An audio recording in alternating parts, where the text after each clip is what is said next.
Jokowi tak akan tunjukkan ijazah aslinya, kecuali diminta pengadilan.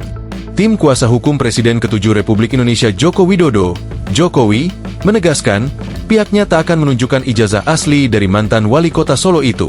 Sebab tudingan mengenai palsunya ijazah kelulusan Jokowi dari Universitas Gadjah Mada, UGM, adalah tidak benar dan menyesatkan. Kuasa hukum Jokowi, Yakub Hasibuan mengatakan bahwa pihaknya akan menunjukkan ijazah asli Jokowi tersebut jika diminta secara hukum. Kami tidak akan menunjukkan ijazah asli Pak Jokowi kecuali berdasarkan hukum dan dimintakan oleh pihak-pihak yang berwenang seperti pengadilan dan sebagainya. Itu pasti kami akan taat dan kami tunjukkan, ujar Yakub dalam konferensi persnya. Ia pun menyayangkan masih adanya pihak-pihak yang mempertanyakan keaslian ijazah Jokowi. Padahal, pihak UGM juga sudah memberikan keterangan terkait keaslian ijazah Jokowi yang merupakan alumninya.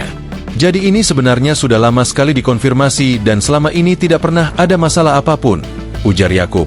Di samping itu, ijazah tersebut berkali-kali digunakan dan dikonfirmasi oleh Komisi Pemilihan Umum Daerah, KPUD, dan Komisi Pemilihan Umum, KPU, saat Jokowi mencalonkan diri sebagai wali kota hingga presiden.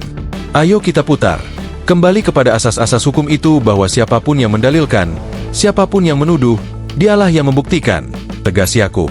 Diketahui, isu soal ijazah palsu Jokowi kembali ramai di media sosial.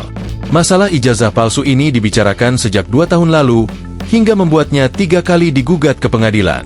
Namun sepanjang 3 kali itu pula, kasus ini dimenangkan oleh pihak Jokowi. Adapun dalam laman resmi UGM, Dekan Fakultas Kehutanan UGM Sigit Sunarta menjawab pihak-pihak yang meragukan keaslian ijazah dan skripsi Jokowi. Ia menegaskan, ijazah dan skripsi Jokowi adalah asli. Perlu diketahui ijazah dan skripsi dari Joko Widodo adalah asli. Ia pernah kuliah di sini. Teman satu angkatan beliau mengenal baik beliau. Beliau aktif di kegiatan mahasiswa, Silvagama.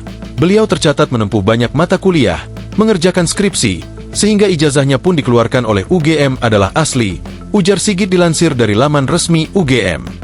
Download Tribun X sekarang. Menghadirkan lokal menjadi Indonesia.